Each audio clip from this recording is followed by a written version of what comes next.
Welcome to Coach Purity Daily. My name is Purity Wako, a nutritionist, a health and life coach, also the CEO of KweraBITS. Welcome back to our activated charcoal series. Some of us dread the mirror, some of us don't like smiling because of the different colors of our teeth, yellow, brown, and whatever. You know the color of your teeth. Well, I have good news for you. Activated charcoal helps with teeth whitening by absorbing plaque and other teeth staining compounds.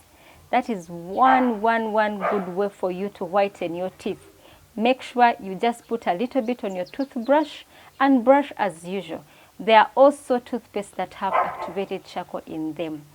We can talk about other benefits of charcoal, but make sure you don't forget about this. Thank you so much. Follow us on Instagram, Facebook, Twitter, and remember to subscribe to our YouTube channel. Also turn on the bell so that you do not miss our other videos.